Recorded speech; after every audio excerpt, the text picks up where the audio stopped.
Good morning. Good morning. Well, I'm going to say good morning, but I'm also going to say good evening.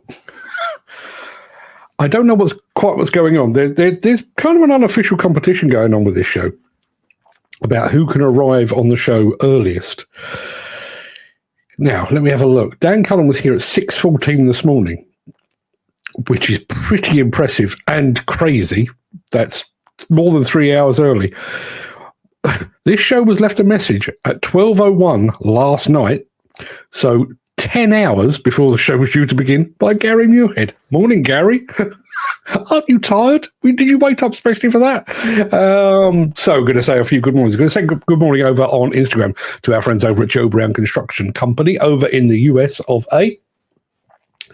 Dan Cullen is here. Yes, we've all got the Friday feeling. I hope we have. I'll be talking about the Saturday feeling in just a moment, but bear with me on that. Let's have a look. There's Dan saying good morning, or there's Gary Muirhead saying good morning, Mark. Good morning, guys. Happy Friday, everyone. Yeah, happy Friday indeed. Mr. Whiting is in the house. Good morning. Chris Ford says good morning, Tribe. Hope you're good. If you're bad, don't get caught. Words to live by. Incidentally, have you got the weather? Absolutely chucking it down here. There is our friend Steve Williamson from the wilds of Bonnie, Scotland. Hope you've got some decent weather up where you are. There's my other half, chewing the fat as she often does. And there is Mr. Hatcher. Mr. Hatcher on a day off, cleaning the car, fetching pizza, doing all the things, I would imagine. I mentioned Saturday. As you know, this time next week, I won't be here. I'll be in Italy, wining and dining Mrs. Anthony while we celebrate our latest wedding anniversary in style, I think. So with that in mind, does anyone fancy a Saturday morning natter tomorrow? As usual, unplanned, unscripted, unapologetic. There'll be no video either, just a bunch of aimless chat and attempt to set the world to rights. So if you're up for a bit of a Saturday social, please let me know. Please let me know. And I will make that happen. Assuming that you are, I'll be here at 10 a.m. Have some fun with that. And now Mr. Nigel Williams is here as well. I realise he is an operator of some note, but he is also the host, the mighty host of the From the Seat to the Cab podcast. Good morning, Mr. Williams, who says it's raining here in Balsall Common. And for another weather check, let's go over to Abby Lewis, all the way from Robinson and Birdsall up in Yorkshire. Robinson and Birdsall, who I learned last night, has actually been acquired by Demmaster up in Scotland. So a coming together of two very good companies there, I would say. I do think it reduces the membership of the NFDC by one, I would assume. I'm assuming they, having come together, they will only be one company now. I may be getting ahead of myself. We shall see. Steve Williamson says, a warm, sunny summer's day here. Not here. It's weather for ducks outside. Now, I just mentioned the NFDC, and I'm just going to pop back just for a very quick moment on the NFDC. Let me just get to the right place because I do need something else to go with that. You remember I showed you this list of director terminations at the National Federation of Demolition Contractors earlier this week? Do you remember that? Thought you might. Well, I've done a bit more digging. And that digging has clarified the reason for the departure of at least some of the directors, but has kind of thrown a spotlight on two others. Simon Barlow of Rye Demolition had no option but to terminate his directorship because Rye Demolition collapsed recently, making his position untenable. Fully understand that.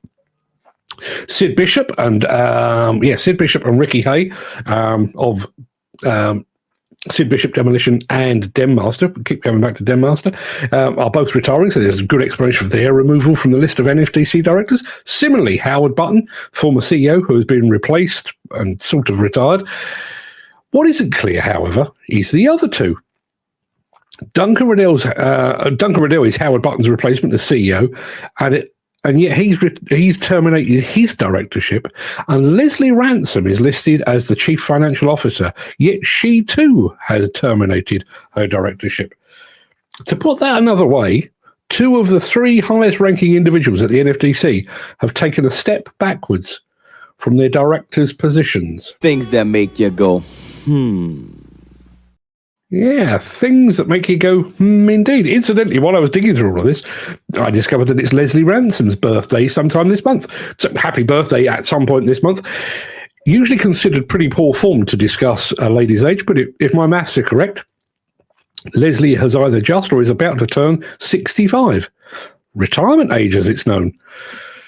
Is there a succession plan in place for those within the NFDC and those that have recently left us but who watch this show almost obsessively? Please do let us know. We'd love to hear from you. And I'm going to go to Instagram very quickly from a guy who goes by the name over there of Badger Welding.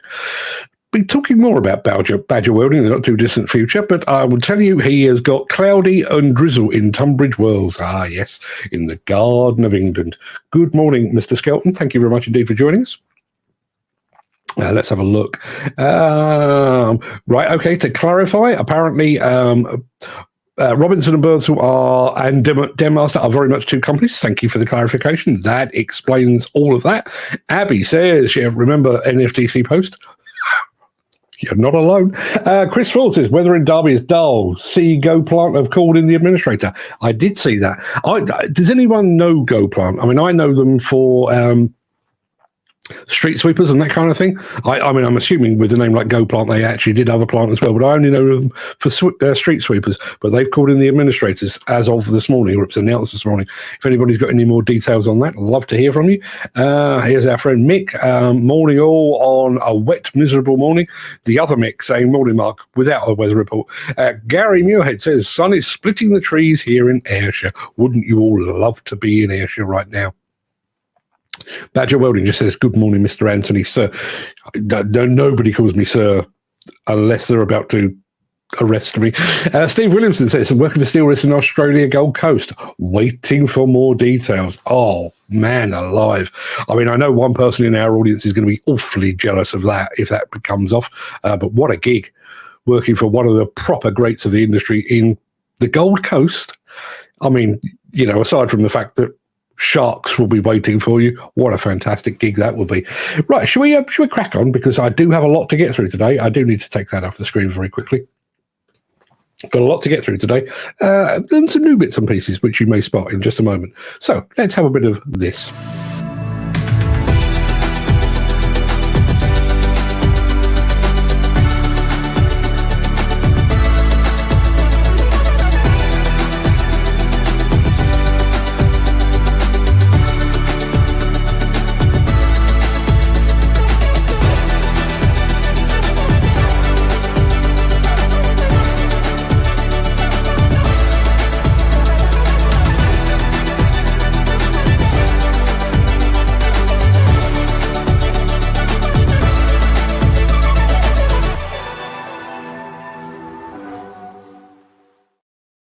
Just going to address this. This follows on from the previous note from Steve.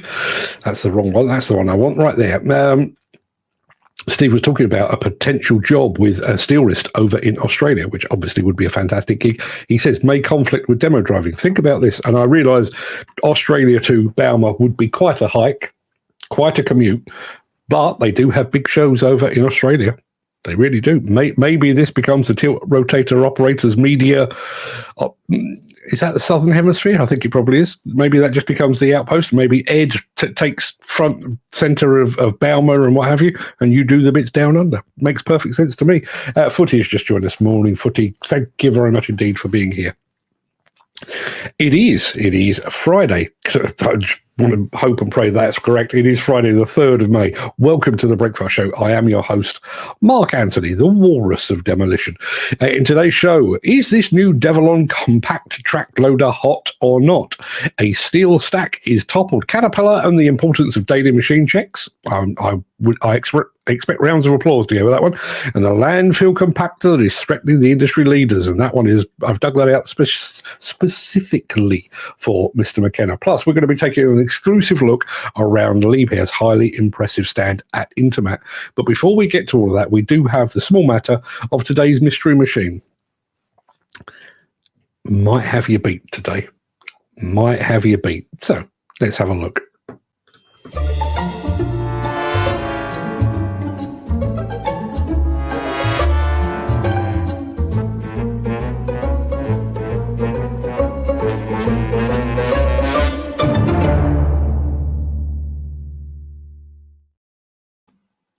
Yes, mystery machine.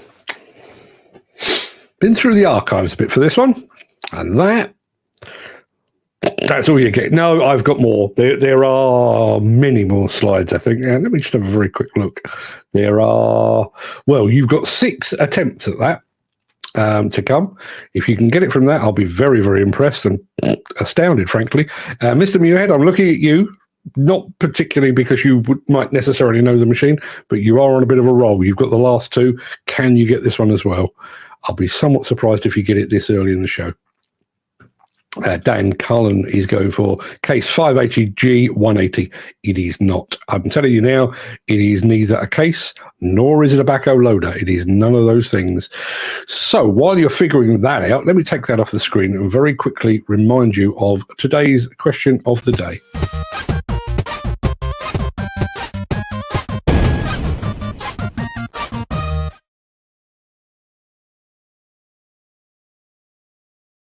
Yes, we're going to, well, go through the musical archives, but also get a handle on how old you all are.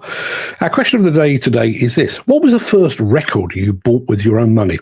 Now, for those of you of a certain vintage, you can go with LPs or singles, 33s and 45s. Go with a 78 as well, if you like. If you're a newbie, you have to have paid for it. I don't just mean you've streamed it. If you are a newbie and you've downloaded and paid for an MP3, I think that's what they're called. If you've done any of those things, let us know what it is. Personally, I can tell you the first record I purchased with my own cash was Virginia Plain by Roxy Music. My dad took me to Clapham Junction in London, a couple of miles away from where I grew up. Took me to a record store, no longer there, as many other record stores have gone by the by. I bought it with my own pocket money, probably left over from Christmas or my birthday or something like that. Yes, Virginia Plain by Roxy Music. And I've checked this morning and tell you that record came out in 1972. So I would have been 7 at the time. Already had fantastic musical taste because Roxy Music. Already had an answer in from Mr. Skelton, Badger Welding 67. Jonah Louie, Stop the Cavalry. Stop the Cavalry. Christmas song. Did you buy it because it was a Christmas song, or did you just buy it because you liked it? It's a good one. It's my son's favourite Christmas song, as it happens. Let's have a look. Plenty of other bits and pieces going through. So I do need to put this back up on the stage. I'm going to say good morning to Jim Turner before we go about our business. Gary Muirhead is going for an International 125B Drott. It is not. Who else have we got? Dan Cullen is going for a Clark 35R loading shovel. It is not. Lots and lots of good answers on the first record you bought with your own money. None of. We'll come back to that at the end of the show. But here's a bit more of that machine. Does that help at all? There's a guy sat in it. If you recognise him, maybe that, I doubt that's going to be the case, but if you recognise him, maybe that would help. Gary Muirhead has just thrown in the Cat 951. It is not that. Dan Cullen has gone with the Muirhead Hill B5000. It is not that either. Keep the guesses coming in. Lots to get through, so I'll take that off the stage for the time being. I said I'll take that off the stage for the time being, and then the button worked. So let's go with a smidgen of this, shall we?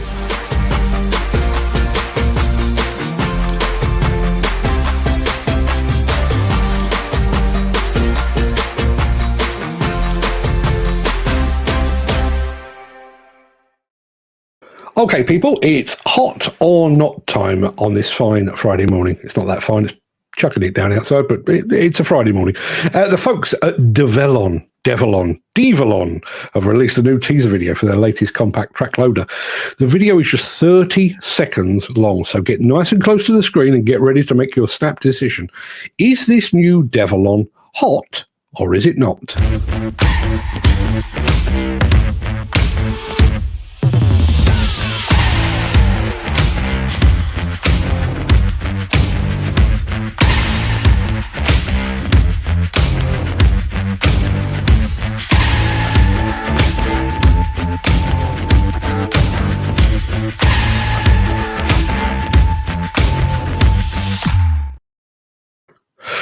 Yeah, very quick, wasn't it?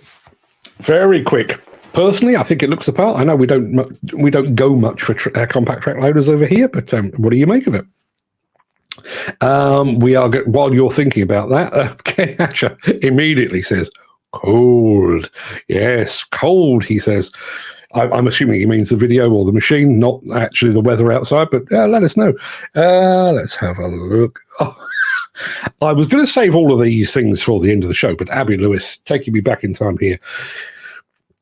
Question of the day is, what is the first record you bought with your own money? She does make another answer, but I'm going to focus on this one. Like a Virgin album by Madonna. I bought a few from Woolworths first time to put on my Amstrad stereo system with equalizer and tape to tape. Do you remember those things? Do you remember those things? I do. I had, there was a, almost like a Radio Shack type shop over in Wallington, closer to where I used to live than it is now. But you could go in there and they had all of the latest high-tech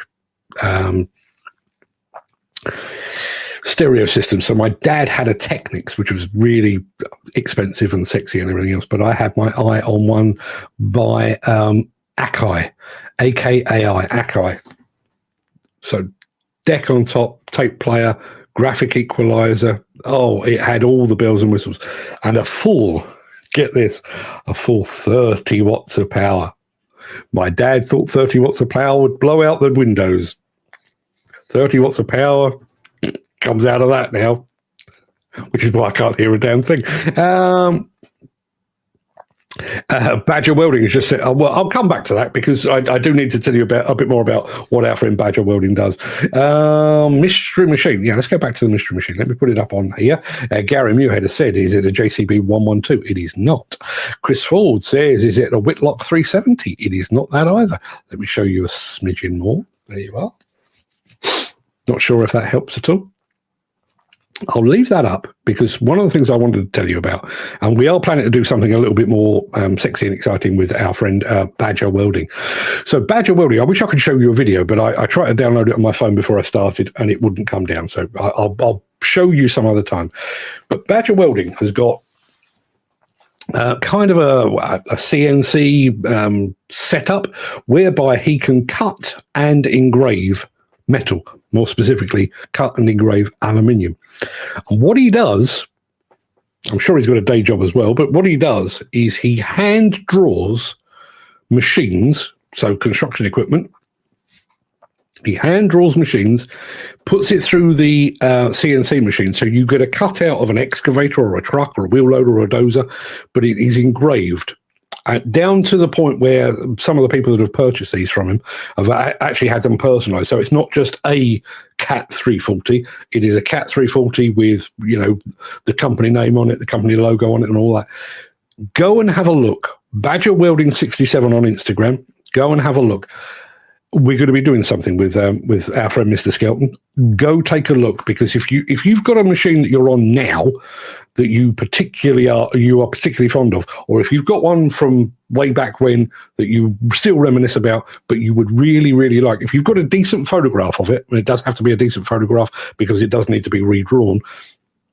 If you've got those things, get in touch with Mr. Skelton, Badger Welding 67, and he will hook you up with like a wall hanging, an aluminium wall hanging.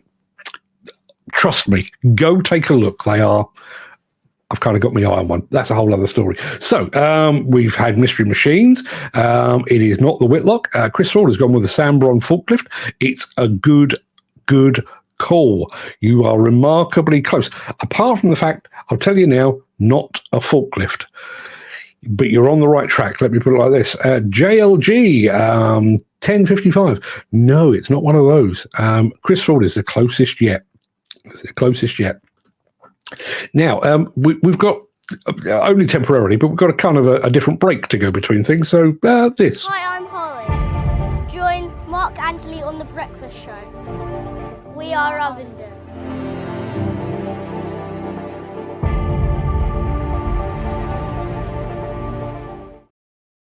Yeah, that will make a lot more sense in the days or weeks ahead, because there's a thing happening. So much happening. Now, where were we? Yes. I do need to do a thing. I'm just trying to find my place in the script. Yes, it is Friday. I'm just going to go to Badger Welding says rough terrain forklift from Sambron. No, you got the right name. You got the wrong machine. So yes, it is Friday, which I think means it's topple time. You'll get the idea.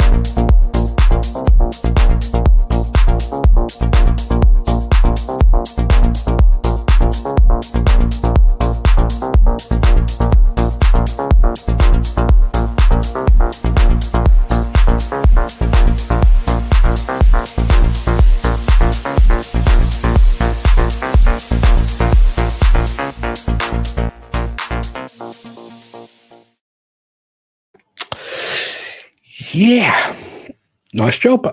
Very quickly, Dan Collins go for a Sambron Jack 24. It is not one of those. Not one of those either. Anybody else got any more guesses? Footy says, I like when the smoke comes out both ends. Brilliant bit. Blowing down, love it. It wasn't blown down. It was pulled down. It was pulled down. No, it is not a Sambron F24, I can tell you that. Yeah, somebody mentioned our very quick interlude from the kid. Hi, I'm Holly. Join Mark Anthony on The Breakfast Show. We are Ovenden.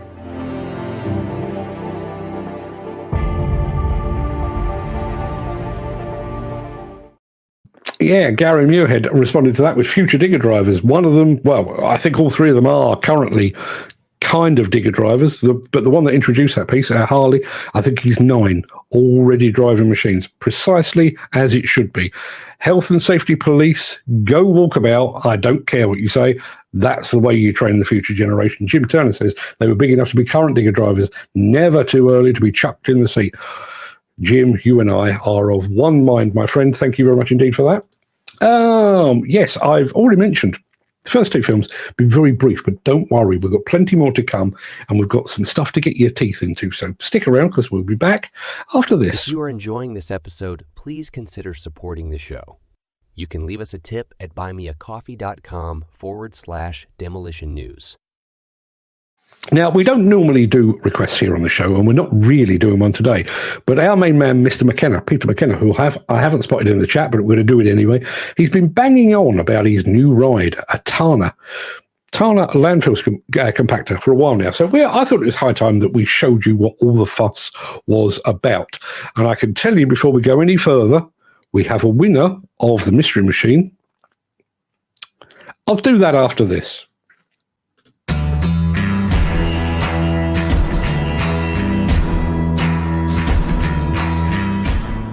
My name's Roy Walton. I'm the general manager for Taylor County Landfill, located in Malt, Georgia. We're the largest privately owned landfill in the southeastern United States. We do approximately 4,000 tons per day. We're running a tanner machine here. We're very impressed with the tanner. We found the machine to do a very good job finishing up during the daily working phase to get a good uniform compaction, created less dirt for cover. We are a very wet landfill. We take a lot of sludges here. The machine would work a lot better. The 2 drums versus the 4 independent wheels the other machines have. When we purchased the machine, they supplied us with a shipping container with hose or starter or alternator. We use a part out of the box. We just replace it. And once we use all parts, then they bill us for those materials. When we do have a machine go down, we're not facing that downtime waiting on a phone call to get the mechanic out here and get the machine back up and running. I'm very pleased with Tanner themselves. They were very impressed with the amount of tonnage we do work with that machine, and they came over just to see it work in our conditions. I was very impressed with the fact that they took that time to see their machine in I'm going to say, a very hostile working condition and doing a very good job for them and us. We're very pleased with the work that it does. We tell everybody, hey, that's called us about Tanner, come out and see for yourself. We're a believer in it. Good machine.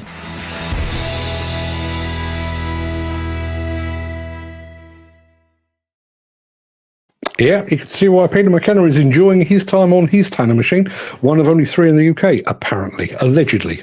Now, mystery machine, as I said, we do have a correct answer on that. That's what you were working with.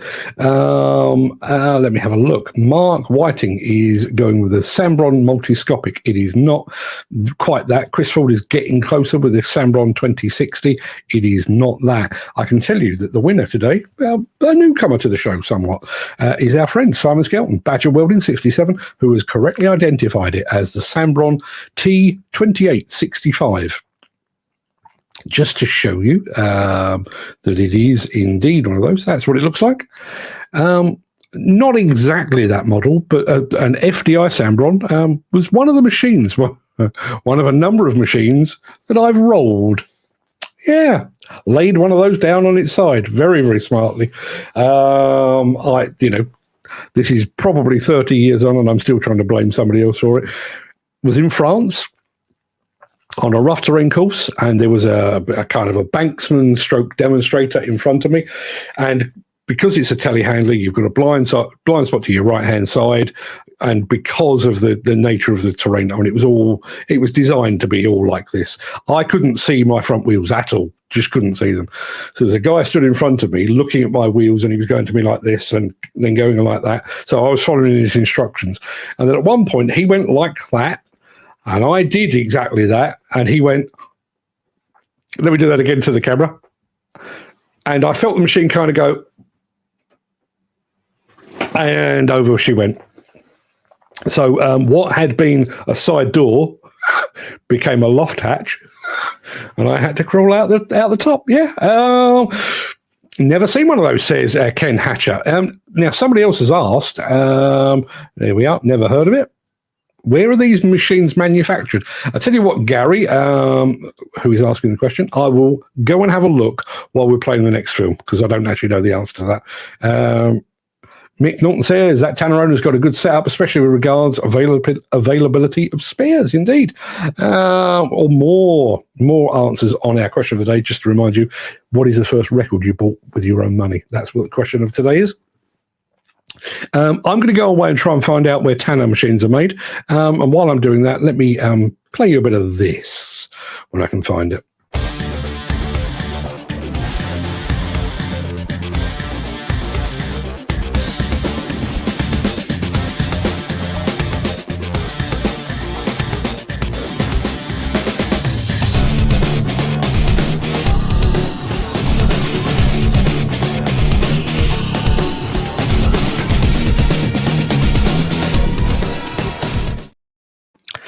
I didn't find the answer quite yet, so bear with me. I know there's a Tanner North America, which is probably where that came from, but I haven't found out. Let's have a look. I'm just very, very quickly, because I think I may have the answer here. I can tell you that it's their 50th anniversary. Does that say where they're made? Finnish. They are Finnish, apparently, and then they've been made under license in other parts of the world, so they are Finnish. The name Tanner, I guess, is vaguely Finnish. So yes, now you know. If they've come from Finland, you'd have to expect they are going to be in pretty good condition as well. Chris Ford, Sambron was French. They most certainly were, which is why I ended up rolling the machine in France. We'll come back to all of that, but yes, we now know that. Tanner machines originally from Finland, but apparently they are now manufactured under license in both Spain and in America. Who knew? This show is nothing if not an education. Now, if you were here yesterday, you might recall that we had a bit of a trip down under with the fine folks at Kobelco. Well, we're sticking with Kobelco once again, only this time we're not travelling quite so far. In fact, this time we're only off to Germany.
Now, I don't necessarily agree with Mr. Muirhead on here.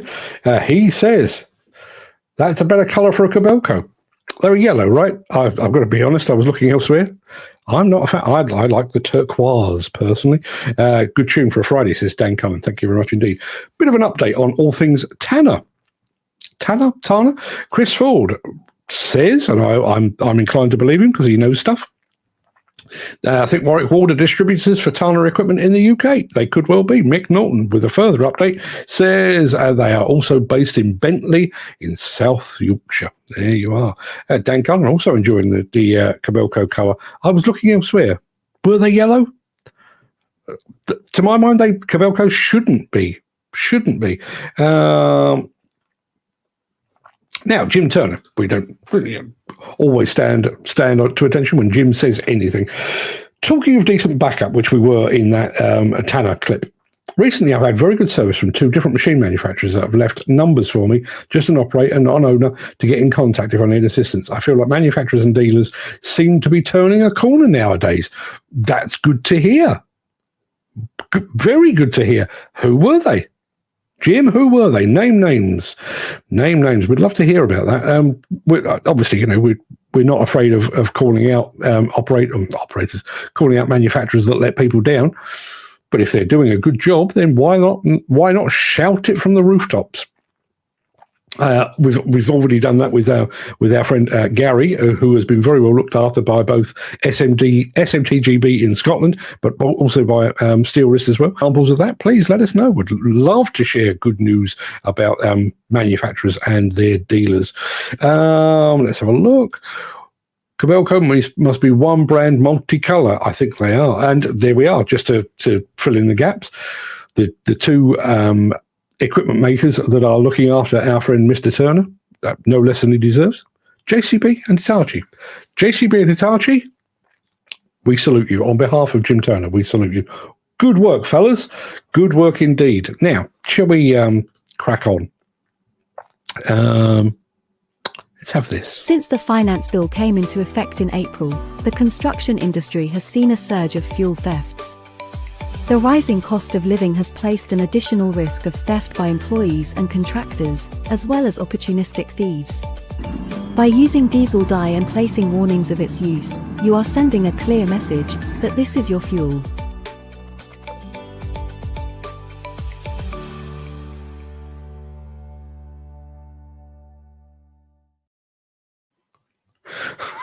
You have to forgive me because my phone just buzzed, and I'm a man who can multitask, which makes me question whether I'm part woman as well. But here we've had I'm not going to name names, but we've had a message coming from LinkedIn. Hi, Mark. It begins. I've heard great things about your work, and I'm inspired by your leadership. You know that's going somewhere. If you're in need of an assistant to help manage your workload and allow you to focus on key growth areas, I'm here to help. Just give me a shot and let's work together. People don't know me at all. Complete control freak. Wouldn't hand over or delegate anything ever. That's just the way I roll. Let's have a look. Steve Williamson says there are more and more manufacturers coming into the UK, so companies will have to do a better job on backup and communication with customers. Yeah, do you know, that is one of the things it's one of the things, and I've got a little story about this, kind of a story about this. Everybody always seems to think that competition is a bad thing. I don't necessarily believe that to be true. I think sometimes a bit of competition actually makes you try that bit harder.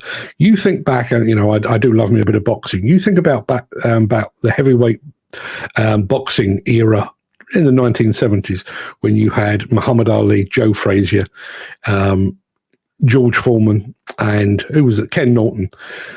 4 guys that would have been fantastic world heavyweight champions at any point in history, and they were all there at the same time, pushing each other to higher heights. You think about Cristiano Ronaldo and Lionel Messi, exactly the same thing. So yes, that's exactly. We do need a bit of competition, and if as a side effect of, let's say, the Chinese manufacturers arriving, if it means that the existing or the incumbent manufacturers step up their game and look after their customers a bit better, then I welcome the Chinese with open arms. Mick says, got to go, fellas. Got the workmen in. Stay safe and enjoy the weekend. Have a good trip, Mark. I'm not going away until this time next week, Mick, so hopefully I'll see you before then. But have a good day, my friend. Now, those of you, I said I had a story, didn't I? Yeah. So back in the day, this is not really about customer service. It's about competition and the importance thereof. So back in the day, company I worked for did the PR for the crusher manufacturer. They were known at the time as Nordberg, but they subsequently became Metso. And Metso launched a product called the Loco-Track. I don't know if anyone remembers that. It's a track-mounted mobile crusher. It was the first of its kind, absolutely revolutionary. We hosted a launch for it, and the industry all went, wow, that's a fantastic idea. And none of them bought one. And then about, 9 months, 12 months later, I think it was PowerScreen, came out with something very similar. I'm not saying they copied it, but it was very similar. And it was like the world went, okay, there is a thing here. It wasn't just a flash in the pan, and as a result of PowerScreen bringing out their version, people started to buy the Metso or the Nordberg. Competition works. Competition works. Dan Cullen, it might just be me and you. Yes, we like a Saturday show. Please, yes, I will be here tomorrow at 10. Not sure this is necessarily the way to look at it. That's why war always brings technology forward. It's the ultimate competition. It is. And listen, I don't want to get sidetracked, particularly as there are quite possibly ladies present. But have you ever noticed how the porn industry is very quick to embrace new technology? You think back to the early days of video recorders, VCRs. You could get some, Hollywood blockbusters on your VHS or on your Betamax, but not all. Not the porn industry. They went, yeah, we're going to embrace that. When the internet arrived, who was the first to start allowing you to download movies? The porn industry. When streaming arrived, who was the first to allow you to stream live porn into your eyeballs? The porn industry. Hollywood, take note.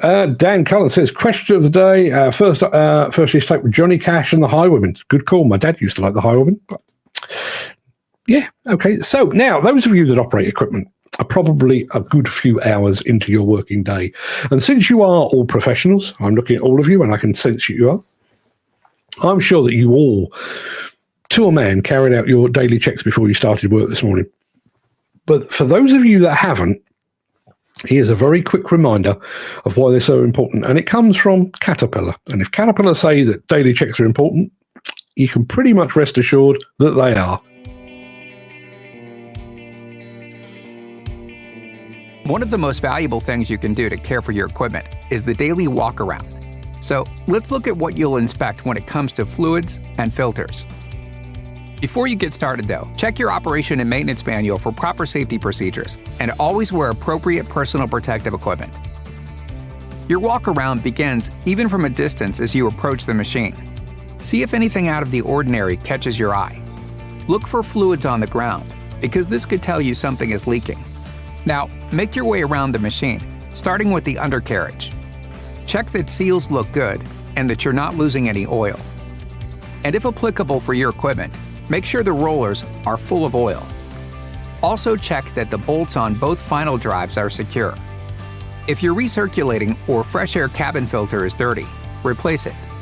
Most CAT equipment is equipped with an engine air filter indicator that tells you when to replace the filter. If your indicator is in the cab, you'll see a gauge or pop-up notification on your monitor. If you have a mechanical indicator instead, you'll find that near the engine air filter.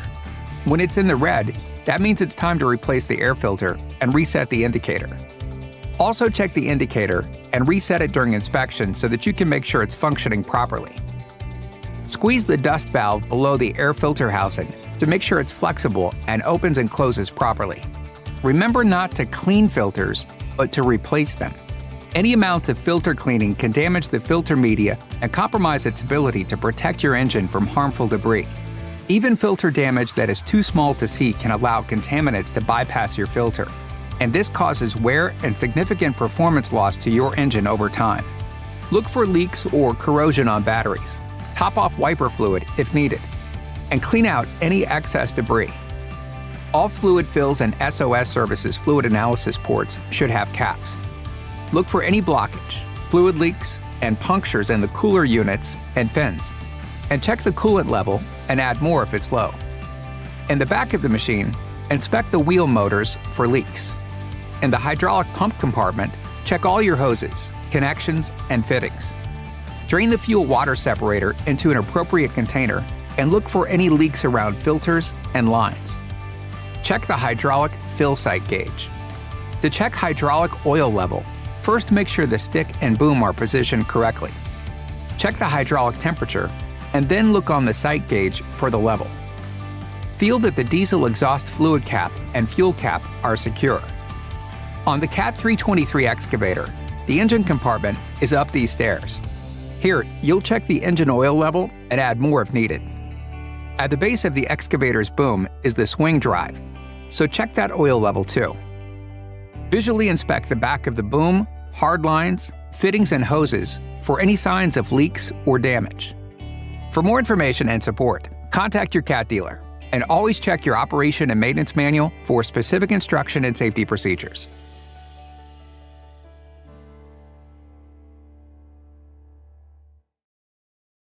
Yes, I hope you took note of that. Don't clean your filters, replace them, because it's better for the machine, or it's better for Caterpillar's bottom line. I'll leave you to make your own mind up on all that. Let's have a look.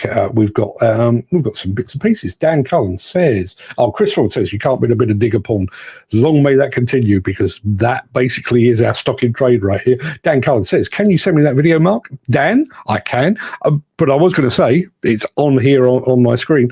It's over on the Caterpillar YouTube channel. If you'd like to go and grab it from there, you can certainly do that. But I'm more than happy to send it to you, Dan. It's sat on my computer. As soon as the show's over, I'll fire it over to you. Not a problem at all, my friend. And Dan also says, does anyone ever tap the pads for looseness? I carry a hammer with me for this reason. Does anybody tap the pads? Do you have a hammer for it? Let us know. Let us know. Steve Williamson, I think we've touched on this before. Obviously, the fine folks at Caterpillar, who know these things, says that those are daily checks. Steve says, do this most days, but not every day. I'm fairly sure we've said this before. Is he absolutely, bearing in mind the tolerances to which machines are built these days, is it a daily check or is it a regular check now? Love to hear from you. Gary Muirhead says, I remember you could check your oil levels with the engine running. There was different level settings on the dipstick. Anybody else remember that? Our friend Wolf Welder has just joined us all the way from the US of A. Going back to loose pads, you will hear a loose pad, says Steve Williamson. In my experience, you'll know, he says. Who else have we got? Chris Ford says, wheel motors, that's the first time I've heard final drives called that. That's the Americans for you. Yeah, what do you expect from a country that says aluminum and sidewalk? Wolf Welder, my apologies, my friend. I don't mean to take the mickey out of your fellow countrymen, because I'd quite like to be one of them, if I'm being completely honest. Mick Norton, we would never have experienced the technological wonders of GPS had President Clinton not authorized its release from the US military in 2000. See? He did more. He did more than dabble with the interns. Dabble, there's a word. Dan Cullen says, only issue with this is dumb site management won't give you time to do this robust check. Is that right?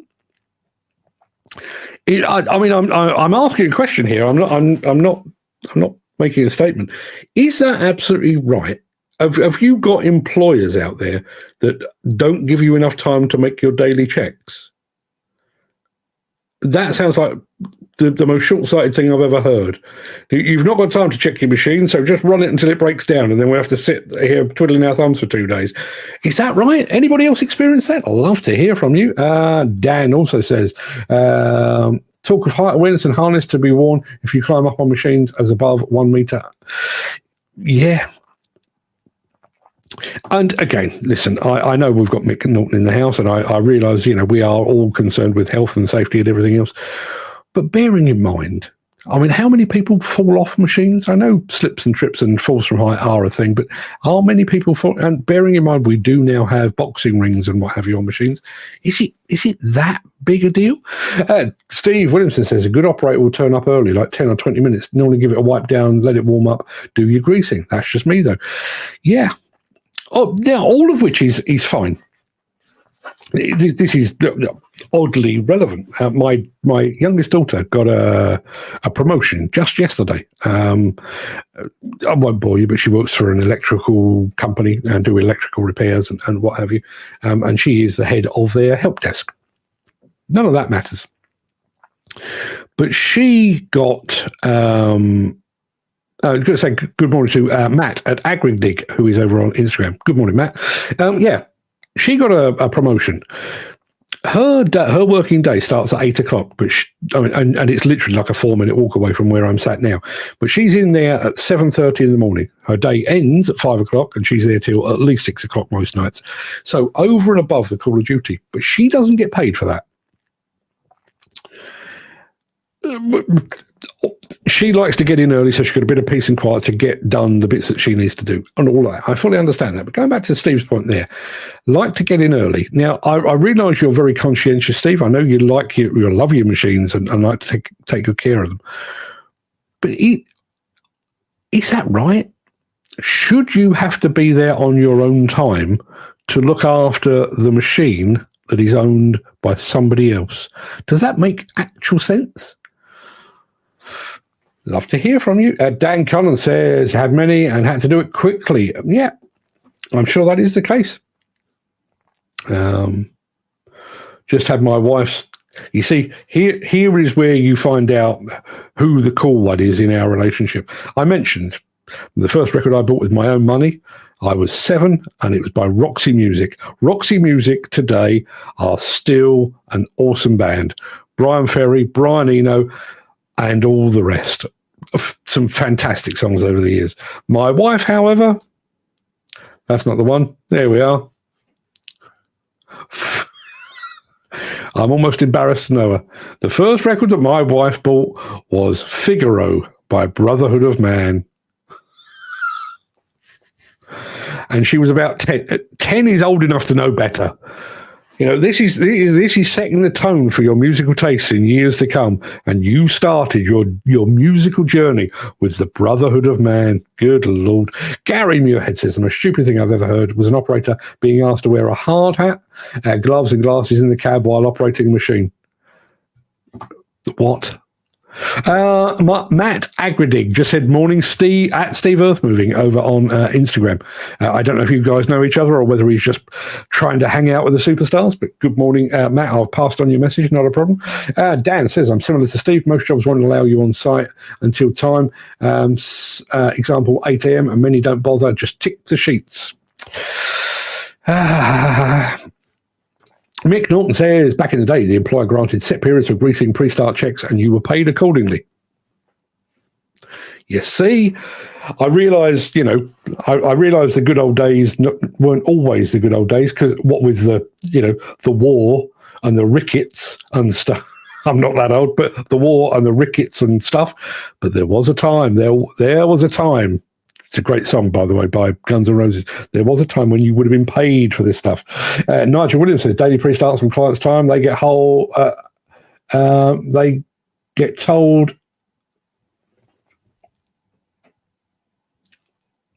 Not sure what that word is.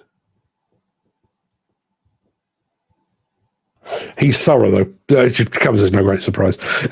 Jim Turner says, was having the crack with my gaffer yesterday when he came out. He said he remembered what I told him when I started for him over 10 years ago. He said, I said, I'm no machine polisher, but it'll be greased regular, maintained, and the oils and water checked every day. That's a great opening gambit, isn't it? No, I've done that one. Have I covered everything? I think I have. We've got one more film to play you, and it's quite a long one, this one. So let me get this little thing out of the way.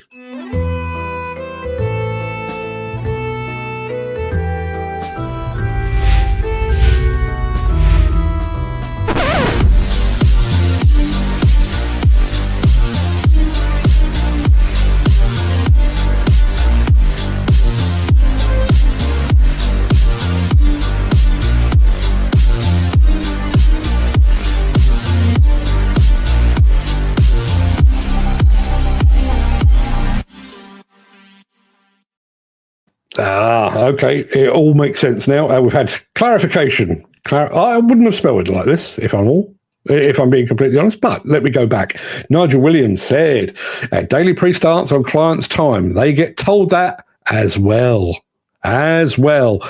And all.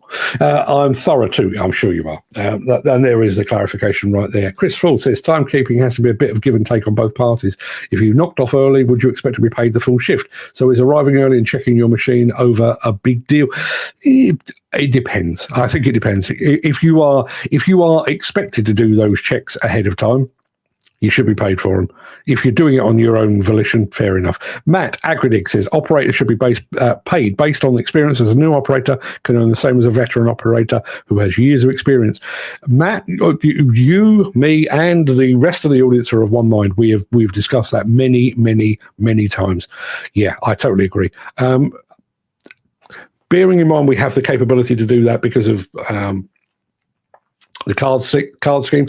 If you're on that level of card, then you shouldn't get that much. Yeah, you get the idea. So yes, totally in agreement.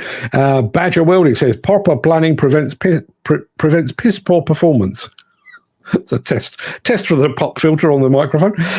Dan Cutt says, Gary, on Buncefield you weren't allowed front windows open. If you had side windows open, you had to have helmet glasses and fire retardant, boilerplate full length sleeves not rolled up. That was a bit of a special sight, though, I would say. I went to Buncefield when Jay Bryan, Victoria, were taking down the remnants after the big blast. Steve, something's going on there. Steve says, exactly, Chris, that's my mindset. I bet we all take longer for tea breaks, etc. Works both ways. Remarkably mature, isn't he? Just so annoying. Pre-start checks, part of CDM regs and legal requirements, says Nigel Williams. Yeah. But if there are legal requirements, should they not be paid for? Should they not happen in company time? I'm just asking for a friend. Many friends, in fact. Our final film of the day is a little bit longer than our usual fare. There are no whiz-bangs, no dancing girls, no real action to speak of. It is just one of the highlights of any major international trade show. An opportunity to walk around some Liebherr equipment in the sunshine. Now, this is one of Fred's films, so bear with me. I need to pull it off my hard drive. And as I pull it off my hard drive, I'm telling you now, I am going to switch off my microphone so that you don't hear me having an asthma attack in the background. So let me go to the hard drive.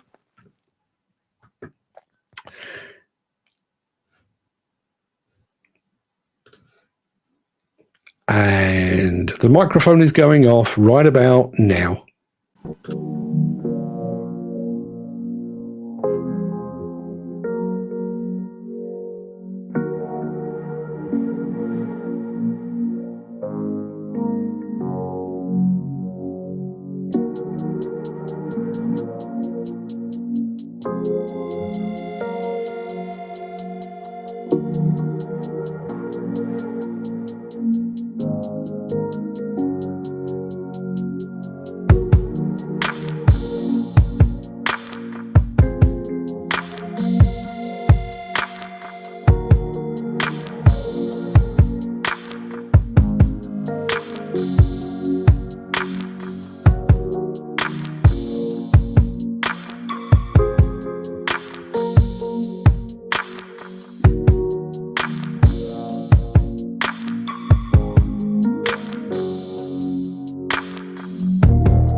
don't even need to say anything, really, do I? Matt Agredig, the new Liebherr dozer looks a great piece of equipment.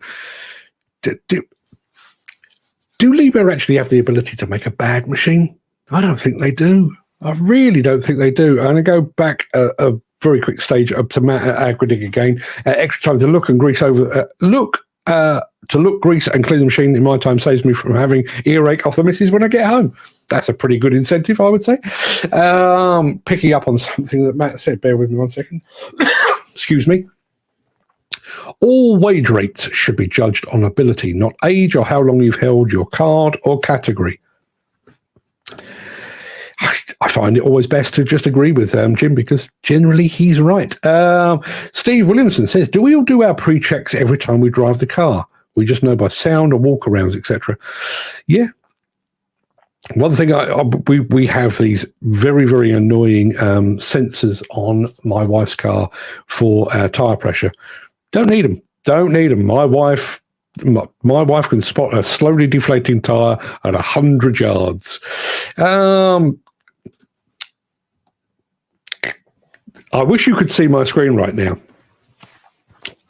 For those of you that are unaware or are new to the show, there are some videos. When I play videos off my hard drive, it doesn't automatically turn off my microphone.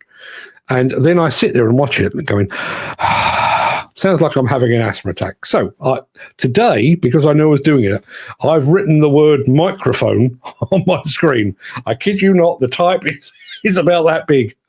There was no missing it. What I didn't do, as Chris Crawd rightly pointed out, I didn't actually have one to say, put it back on again, but I was aware. I was very aware. Mick Norton says, legal requirement for operators, pre-start checks in line with risk assessment. Comments must be recorded and archived. Pure. Regulation 6, he says. Now, going on to all things Liebherr related, these shows abroad are just in a different league from the UK in so many different ways. Yeah, listen, I don't think. Listen, I can't speak for Steve. I'm sure he's not decrying the UK shows, Plantworks and Hillhead and what have you. The problem is, we don't have a particularly big nation. We don't have a huge amount of space to work with and stuff like that. And ultimately, because we make so very little, and when you think about the transportation, if Liebherr wanted to replicate that level of commitment to Intermat here at a UK show, you've got to get all of those machines over the sea to a UK destination. Whereas where they were in Paris, load it all on a truck and just drive it up the road. So there are differences, but yeah, I totally agree. Listen, I do love me a trip to Hillhead, and I'll be telling you more about that in the not too distant future. But what is the best show in the world? It's Bauma. It is Bauma. What's the second best? Personally, I'm going Samota because I like Italy, but you'd have to agree it's probably ConExpo. Behind that, Intermat, probably. All international. There's a reason for that. Gary Muirhead says, it blows my mind the amount of stuff that Liebherr actually produces. Even kitchen appliances. Wow. Kitchen appliances is but a minor consideration. Let's forget, Liebherr own hotels. And by God, the hotels they own are a bit special. They also own a vineyard. You can buy Liebherr wine. Based on their equipment, you'd have to guess it's going to be pretty damn good vino. Wasted on me because I don't do that stuff, as you well know. But I'm sure my wife, Liebherr, if you're watching, I have a functioning alcoholic for a wife. If you'd like to send her a couple of bottles of your brew, please do so. She'd be more than happy to receive it. Steve says, Liebherr booths are always the size of a small village. They don't overcommit. I have to say, they don't overcommit at ConExpo. It's a big stand, but it's not vast. But you go to Bauma, which I think is, there we are. There is Steve saying exactly that. A breathtaking moment walking through the Liebherr booth at Bauma. Just wow. For those of you that haven't made the journey, just to give you a concept of scale, you go to Plantworks, and again, not decrying Plantworks, you go to Plantworks. Even the very biggest stands will have 5, 6, maybe 10 people working on them. The Liebherr stand at Bauma is over 300 people, 300 employees, and I don't know, off the top of my head, probably 100 different machines, give or take. It literally boggles the mind. And as TQ Demo Life says, still a family-owned business. It is, yeah, owned by the Liebherr family.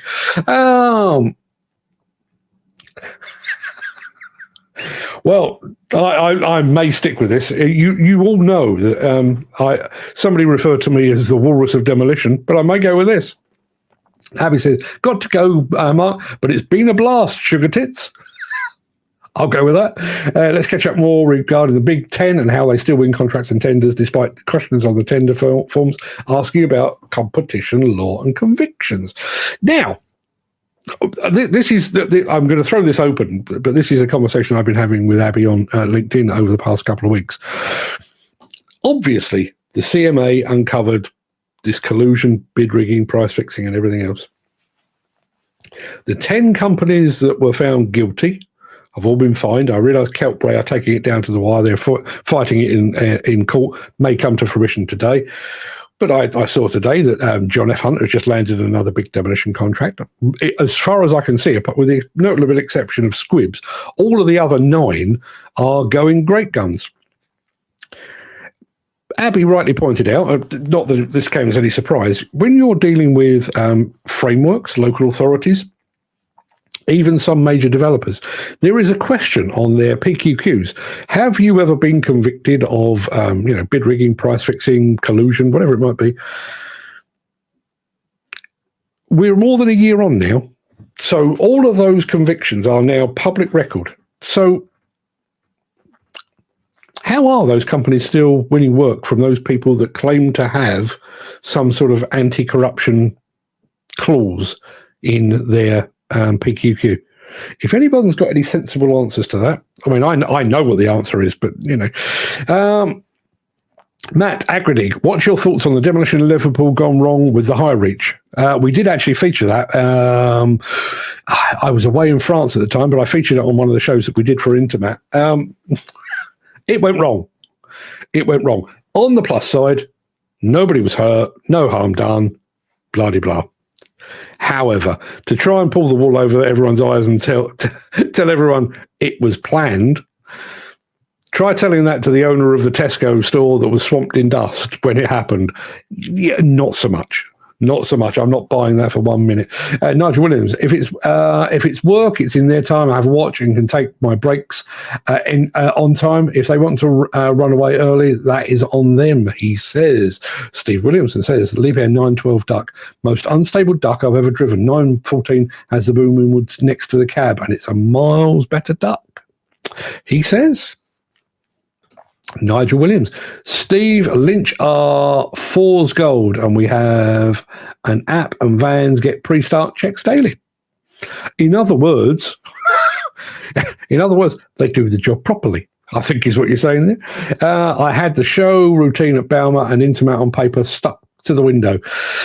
I bet you did. Health and safety at shows in the UK are a bloody joke. Do you know, it's an interesting one, isn't it? There is a bit of me. Listen, when you're hosting a public event, you want everybody to go home safe and sound. And there have been accidents at previous shows. The old SED, was it in Plant Works time that somebody was hurt? Can't remember, so I won't state that as fact.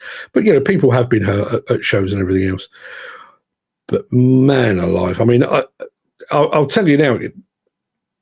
Some of the health and safety hoops that people are, particularly the manufacturers, are asked to jump through in order to take part in a show here in the UK. I think I'd take a look at the form and go, do you know what? I'm not bothering. I'm just not that arsed, to be honest. Cat 316F was unstable too, says Matt Agridig. Matt, you should be over on Facebook. You get a much better chat experience over here. Jim Turner says, will you be doing your Darth Vader impressions tomorrow, seeing as it'll be Star Wars Day? It is. May the 5th be with May the 4th be with you. God, you can tell it's Friday. I mentioned the fact that my wife is a functioning alcoholic. I was slightly exaggerating, but she's come back. Living with you, I need a drink or two. Or quite possibly 3. Chris Ford says, are we starting a trend? That's tits mentioned 2 days running. Yeah, I think we probably are. I think we all know each other well enough now to be able to drop tits into the conversation without worrying too much. And bearing in mind it was a woman that did it the last time, I don't feel so bad about it. McGee Group is top-owned contractor in London after convictions. Yeah, that is precisely the point. That is precise. And listen, I don't want McGee's or Erith or Keltbray or any of these companies to be, overly punished. I don't want them to. Certainly don't want those working with them to lose their jobs as a result of, legal fallouts and everything else. But we have a system in place in this industry whereby we are expected to be, transparent, above board. There are forms to fill in that say that you are clean and tidy and kosher, and that you do not indulge in illegal, fraudulent practices. Are those bits of paper actually worth the paper they're written on? And bearing in mind, in the aftermath, not beforehand, bearing in mind the NFDC actually put in place a form. I mentioned this to somebody online the other day. Put in place a form that said, as an NFDC corporate member, you will not take, you will not participate. Well, one thing is shutting the door after the horse has bolted, because 10 of your members had already done that. And does anyone honestly think that if they are planning to indulge in bid rigging or price fixing in the future, what are they going to do? Put a cross in the box and say, actually, we might? Of course they're not. And the instance that I likened it to when I was talking about this the other day is, when you go to the airport and the lady or the man behind the desk says, are you carrying anything explosive? I'm not. So I say, well, no, I'm not. But if I were a terrorist of some description and I was carrying explosive materials, do they honestly think I'm going to go, oh, mate, it's a fair cop. Yeah, got a bag of TNT on me back here. You best take that. Is anybody going to do that? Same thing again. Steve Williamson says, myself and Ed were told there is no limit on the budget for Balmer. The list has started. There is no limit on the budget for Balmer. Or how much could you get carried away with that? Chris Ford says, had a Liebherr 902 in the 80s, not had one since. Out of choice, or is that the way it's gone? By the way, says Steve, that was the last demo of that Hitachi Intermat. It was the same one we used at Balmer. End of an era. Won't be the same. Steve says, and myself and Ed have both said we won't bother demo driving in the UK, just too much restrictions. He was told not to grab the bucket with sweets for health and safety. I mean, really? Come on. Yeah. And I can't help but think it just limits the creativity. I mean, I've been lucky enough to see Ed and Steve in action. I saw Steve in action at Intermat last week or week before, whenever it was. And one of the reasons that he attracts such a crowd is the interaction with the crowd. He had forks on and he was, dropping bags into the audience safely. He was one side of the barrier, they were the other. He was using a grab to hand out sweets and all those kind of things. Perfectly safe, and yet get to the UK and all of a sudden everything is outlawed. Don't encourage her, Dan. Great comeback, Mrs. Demolition News. Steve says Matt was assisting Molson at Scott Plant with the competition game. That's Matt Agriding. Now we know who Matt is. Apparently Matt says, I got told Liebherr spent €1 million on the block paving on their stand at Balmer. Wouldn't surprise me at all. And I wish I'd made a note of it. The stand, and I don't know if it's this time around or next time around at Balmer. I don't know when they're actually renewing it, but they've got like a 3-story semi-permanent building. We're not talking porter cabins here. We're talking luxury office space that is only there for the duration of the show. And they mentioned the fact that they had, they'd installed Wi-Fi and fiber cables and what have you, and the amount of cables in there ran into the hundreds of kilometers. I wish I'd made a note of just how many hundreds of kilometers. Steve says 11 million it was for the stand. to look how it was. 11 million. Now, admittedly, you probably only need to shift one or two of their big mining excavators or big mining trucks to have recouped your money. And they do. I mean, listen, let's be absolutely honest. When you go to ConExpo, you are in no doubt that it is very much a Caterpillar show. But when you go to Bauma, even the mighty Caterpillar plays second fiddle to Liebherr. Liebherr own Bauma. They absolutely do. But 11 million. Matt Agredick says, Scott Plant was my first event demoing. Was it the first event demoing for Gary Muirhead, or had he done it before? I wonder. Be interested to know. Right, people, that pretty much wraps up. I would be saying I'll see you next week, but I'm not going to say that because I'm going to be back tomorrow. So that pretty much wraps up the main part of this morning's show. I'm going to roll the outro in just a second before leaping gazelle-like over into the chat to see what you're all saying today. I think I've covered most of it, but just to be absolutely sure. If you can't stick around, please stay safe. Look after yourself, your family, your friends, and your colleagues. I will see you next week, or if you fancy, I'll see you tomorrow because we're going to do a Saturday social, usual time, 10 a.m. No video, we'll have a natter. We'll see how the conversation takes us. But if you do have the time and the inclination, do stick around because Chris Ford, are we on tomorrow? Yeah, we are. Well, I say we are. I am. I hope I'm not sat here talking to myself. I'm fairly sure Chris will be here. I reckon Dan Carter will be here. Everybody else, I'll leave you to make a decision yourselves. But if you've got anything that you'd like to discuss tomorrow, I mean, we've got plenty to go through. There's always something going on. So I'll come armed with a bag of potential discussion points. But if anybody wants to, if anybody wants to suggest a topic for conversation tomorrow, feel free. If anybody would like to come on the show as a guest, actually appear on screen, you can do that too. Let us know. I'm very, very flexible.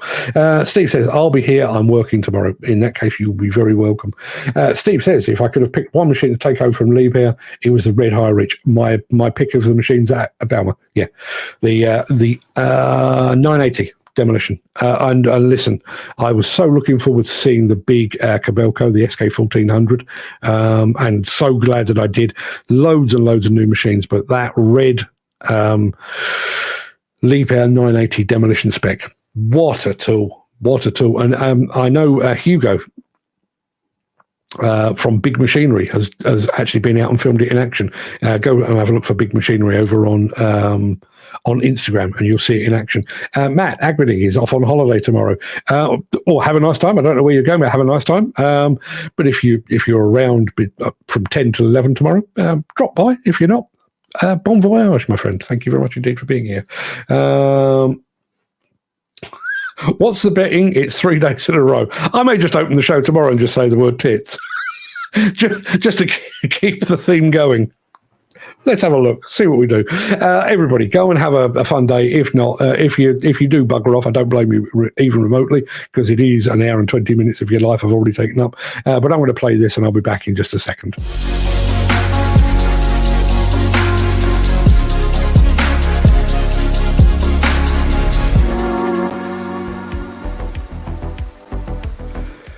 Right, got some music playing in the background. I'm going to say good morning to SG Whitaker over on Instagram. I'm also going to say good morning to SB Demo. Where are SB Demo?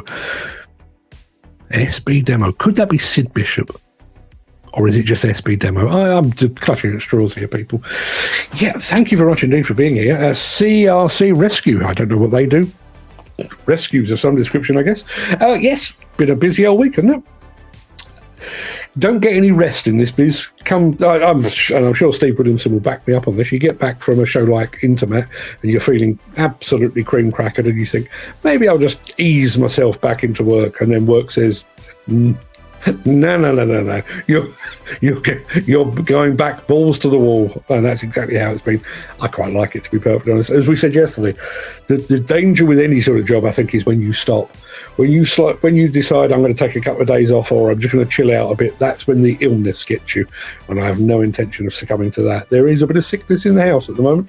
And my youngest daughter was at the hospital last night. Nothing major, but she has hearing issues, and she's had her hearing played around with over the last week, and it's left her all off balance. She actually fell over yesterday, which is, serious and yet slightly amusing. But yeah, she was at the hospital last night, and my son's girlfriend is down with the lurgy as well, so I'm basically trying to avoid both of them because I don't want to be ill while I'm in Bergamo. Can you imagine going all the way to Bergamo for all that fantastic Italian food, getting there and not being able to taste it? God, that would be like punishment. That would be like purgatory. Don't want any of that.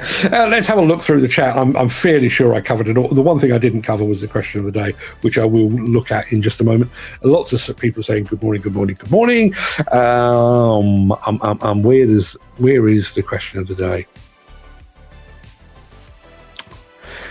That was the question of the day. What was the first record you bought with your own money? As I say, mine was Virginia Plain by Roxy Music. Mick says Charlie and Inez Fox, Mockingbird, back in the 60s. Inez Fox. That name rings a bell. And I don't know why. Mick Norton says Let There Be Drums by Sandy Nelson. Predates me a little bit. Jim Turner says Western movie themes on vinyl. Western movie themes. Do you know, I remember... it shows the passage of time, I think. The music's gone off. Bear with me a second. Let me press that button again. I had a friend. What was his name? I know his first name was Terry. I can't remember his surname. No, it may or may not come to me. But I had a friend at school called Terry, and Terry was. I think he had an older brother, so he was kind of ahead of the curve when it came to music. He was the first person that ever played me Bat Out of Hell by Meatloaf. He was also the first person that ever played me Nevermind the Bollocks by the Sex Pistols. So a bunch of us after school one afternoon went round his house basically just to play records. We did that back in the 70s and 80s. So vinyl records and we just sit around and listen to music. And I had a friend of mine, another friend of mine called Simon, and we were talking about who is your favourite bands, and Terry was Echo and the Bunnymen, and I was Ultravox, and we said, what sort of music are you into, Simon? And he said, I really like Ennio Morricone. For those of you who don't know, Ennio Morricone was the composer that came up with the theme music for The Good, the Bad and the Ugly, Fistful of Dollars, Few Dollars More, and what have you. I think he also did The Untouchables a bit later on. And at the time, we were like, what? If ever you get a chance to go back and watch the movie The Good, the Bad and the Ugly, there's a face-off at the end of the film. Clint Eastwood, Lee Van Cleef, and the Mexican-looking fella whose name has gone completely out of my head. I'm sure somebody will come up with it. But they have like a three-way gunfight. And Ennio Morricone scored the music that goes with it. And it is, without a question of a doubt, it is one of the greatest pieces of music in the history of the world. It really is that good.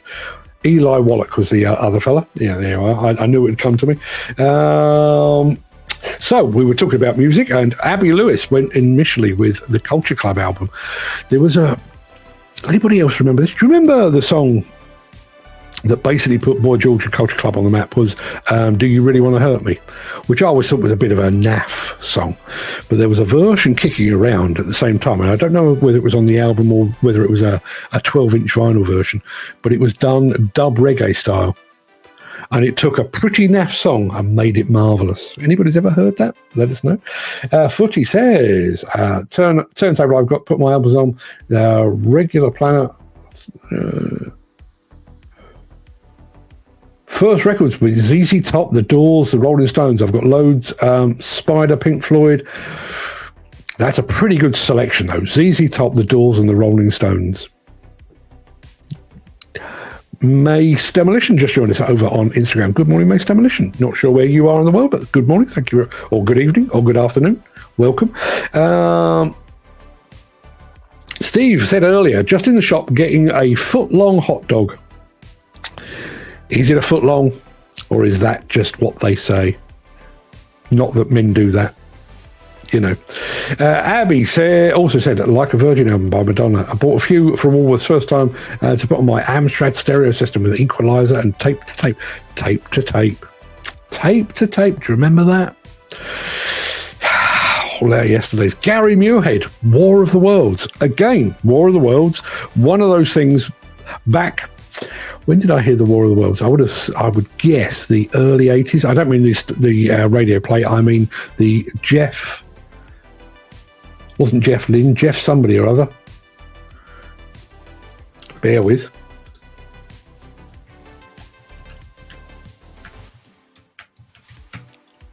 Jeff Wayne. I knew it was a Jeff. Yeah, I would have heard that early 80s. And I remember thinking, what's that all about then? That's a load of old rubbish. And then a couple of years go by and you listen to it and you think, man alive, what a set of tunes that is. Chris Ford. See, now, I mean, I thought Virginia Plain by Roxy Music was pretty cool, but Chris Ford, first LP, Electric Warrior by T-Rex. I mean, T-Rex, come on. And he also says, first single was 'Cause I Love You by Slade. I loved Slade when I was a kid. I loved Slade. But I did badger my mother into buying me She Loves You by the Beatles. See, there's the thing. Never got the Beatles. Never got the Beatles. I'm a Stones man. Like my music a little more shouty than the Beatles ever got. But T-Rex and Slade, absolutely, I'm all behind that. Mick says, lost all my vinyl over the years, got a new deck and amp and spending a fortune buying old records. But with 400 amp on each channel, the neighbours are not very happy. 400 amps. Oh, you think I literally boasted. I boasted about having 30 watts. Yeah. Loads and loads of guesses on our mystery machine. What else have we got here?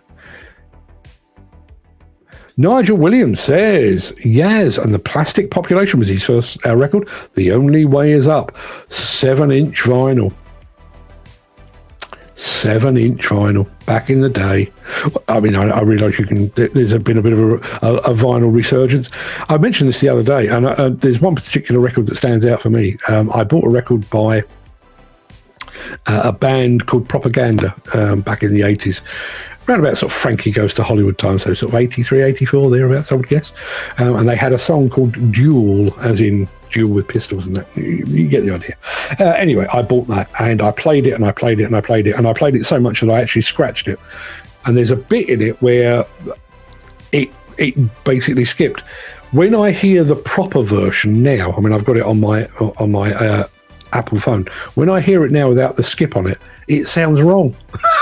I heard it that many times wrong that I now believe the wrong to be right. You get the idea. Let's have a look. Who else do we have here? Lot to talk about Tana before Peter McKenna arrived, I think. Did want to mention this. Jim Turner said, decent backup from a couple of manufacturers, and he then named names. Hitachi and JCB had been taking very good care of Mr. Turner. Listen, I'd like nothing more. You know, we do like to call out when things aren't going particularly well, and where people are mistreated or treated unfairly or whatever it might be. But by the same token, you know, if you've had a good experience with a manufacturer, with a dealer, with a service provider, let us know. I will shout it from the rooftops. More than happy to do that.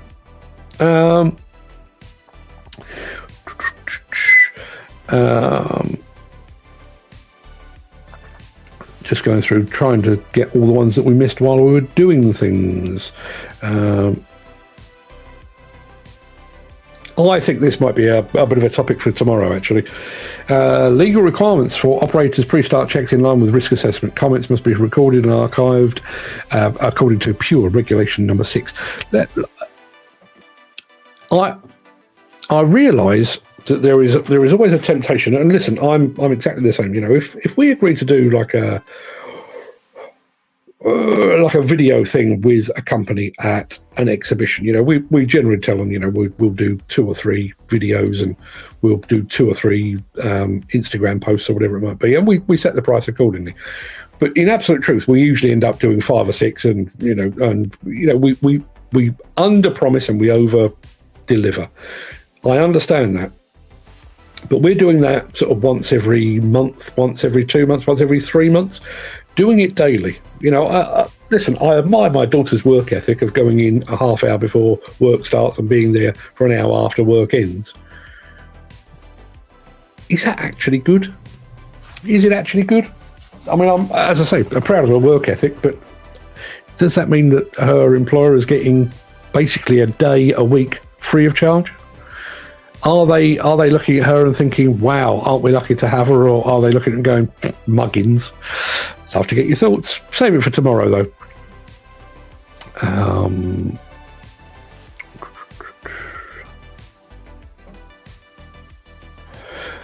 See, Steve says, I didn't really buy music. I just used to record the top 40 on a Sunday. Stuff a little notch with paper on the cassette so you could record over a tape.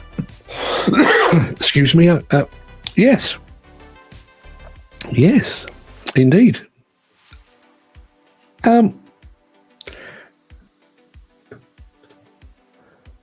Wasn't I think that's supposed to be Terry Wogan, actually. But no. What was his name? Terry... God almighty, I honestly can't remember his name. Isn't that awful? Isn't that awful? Somebody that I spent 5 years, he was in my football team at school, and I can't remember his name. Terry, it'll come. I'll let you know. See, we've brought other people out. Matt Lundy, good morning to you. Hans Zimmer, I find good for relaxing too, he says. My son is a huge Hans Zimmer fan. And I like to remind him of this. Hans Zimmer obviously now is phenomenally famous for doing the music for some of the greatest movies, always sound fantastic. However, do you know how Hans Zimmer basically cut his teeth? I should tell you, he worked as a sound engineer in a studio with a guy called Conny Plank, German, Conny Plank. Over in Frankfurt, I think it was. And what was Conny Plank famous for? Yes, he was famous for doing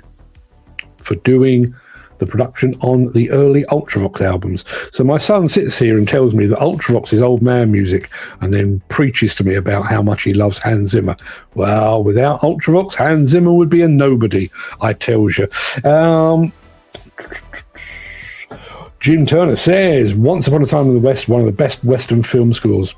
Wouldn't argue with that. Matt has also said AC/DC up there as one of my favourites. There's a great quote. I don't know if anybody knows. The guy that's dressed as a schoolboy half the time, Angus Young, one of the all-time great rock guitarists, was once asked in an interview, you've made 11 albums and they all sound the same. And he took great exception to that, and he said, I'll have you know, we've made 12 albums. Well done. Mick Norton, Richard Burton narration in War of the Worlds is ace. It really is.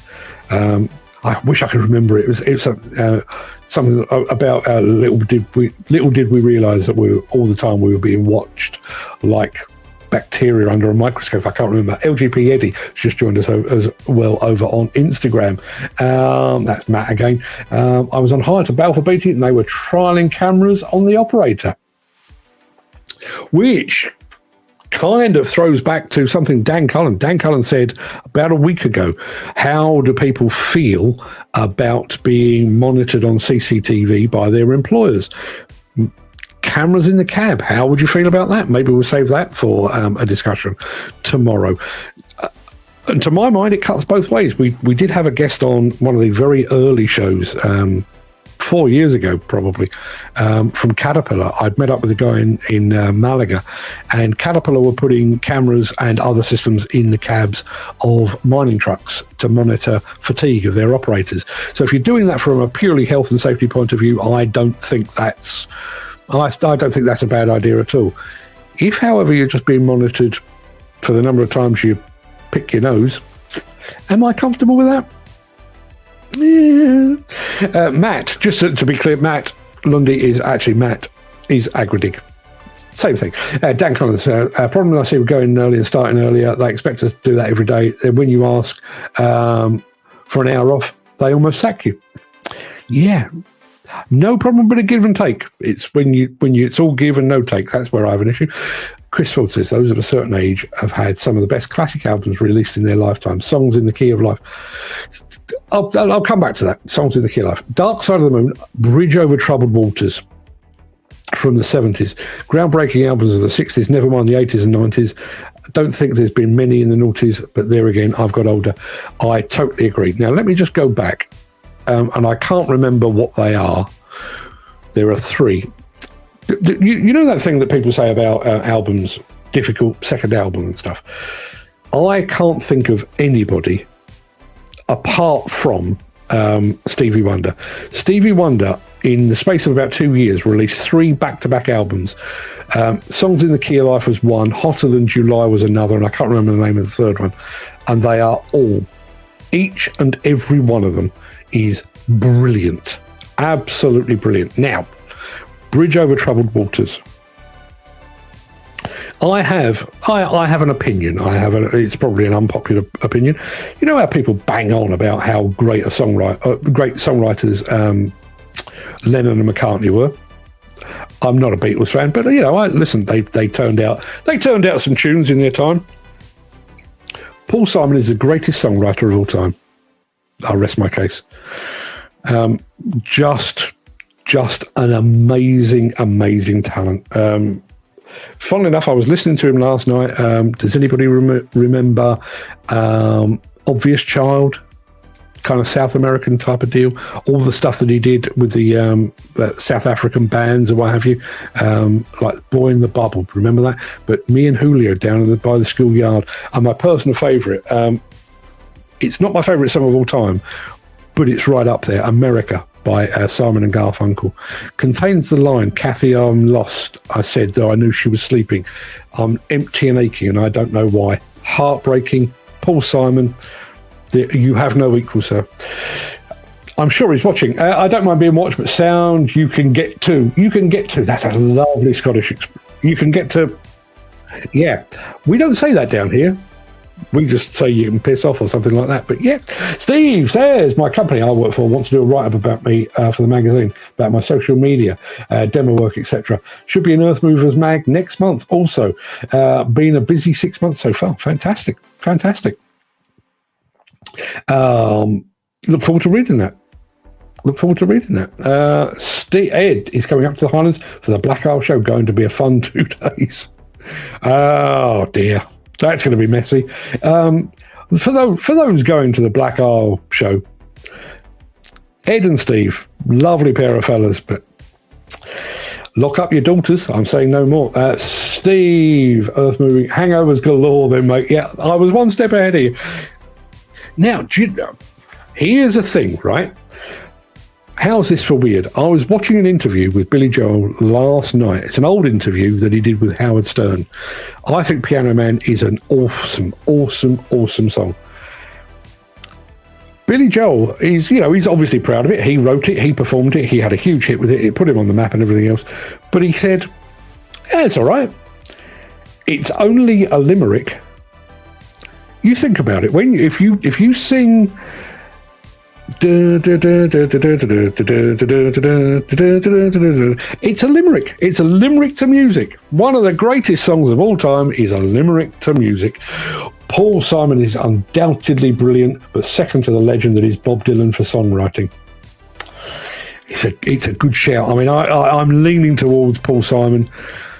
I think partly because I can understand what Paul Simon sings. And I just hear Bob Dylan's nose whenever he sings.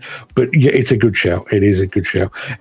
Hang on a minute. Sweet Dreams, Annie Lennox, my favourite. I live by that. Who am I to disagree? My wife hates Annie Lennox so much. Do you remember the Freddie Mercury tribute concert after Freddie Mercury sadly passed away? And my wife is a big Bowie fan, huge Bowie fan. And he was singing and he was doing a duet with Annie Lennox. And I don't know whether she was drunk or high or just kind of overcome with the fact that she was sharing a stage with the god that is David Bowie. And she was kind of hanging off him. That was my wife done. Get off him! How dare you manhandle David Bowie? And from that moment on, Annie Lennox comes on the TV, Annie Lennox comes on the radio. Get that rubbish off. Personally, I bought Sweet Dreams. I bought the album that it was off. I think Annie Lennox is brilliant. Not a patch on Alison Moyet, I have to say, but you get the idea. I don't think you saw the video of me in the wheelbarrow at Balmer and Ed and the Handles. Very drunk. We're back to the Fast Show again. Very, very drunk. Is this a weekday live record? 1 hour and 40 minutes so far. Who knows? Who knows? Who's counting? I don't know. I've lost count. Personally, says Nigel Williams, I could care less about CCTV in the cab becoming part of the job, except it or find another seat to sit in. It's about the way to look at it, isn't it? Question of the day. In the 1970s, I loved anything by Chris Christopherson. Not a huge Chris Christopherson fan. I didn't show you this. It's nearly lunchtime. You've had your foot-long hot dog. Behave yourself. Watch your weight. You don't want to let yourself go. You're only a year into your marriage. Yes, Chris Christopherson. Never. I'd take your leave musically, but I really wanted to age like Chris Christopherson. Chris Christopherson got long, straggly hair, and his face looks like it's made of leather. He looks windswept and interesting. I always thought, if I've got to get old, I was aware of the maths. If I've got to get old, I would like to get old like Chris Christopherson. Didn't happen. I got old like Uncle Albert from Only Fools and Horses instead. Right, Steve, as you've reminded me that I have now been nattering for the best part of 2 hours. Everybody, go and have a fun day, will you? I don't know what you're up to on a Friday night, but I'll be back here tomorrow at 10 a.m. for more of this bit, actually. I won't be doing all that video nonsense at the beginning. We're going to turn up and have a chat, see where the conversation goes. Moustache Marauder has just arrived over on Instagram, and our friend Badger Welding, lead role in the film Convoy. Yes, he was. 10 for Good Buddy and all that stuff. And there is goodbye, says Matt. And Steve says, good show. See ya in the morn. Chris and Willie Nelson, the Highwaymen. Amazing. Another band that my dad was a huge fan of. Anyway, enough of all that nonsense. Go and have your day. I'll be back here in about 22 and a bit hours. I don't know why, but I will. It's a Saturday morning. I've got nothing better to do. I'm going to just put my feet up on the desk and see how the conversation takes us. Everybody, have a fantastic Friday. Stay safe. Look after yourself. If you have got a camera in your cab, smile at it knowingly. Send in a nice message from me. Till then, everybody, go and have a fantastic day. See you soon. All the best.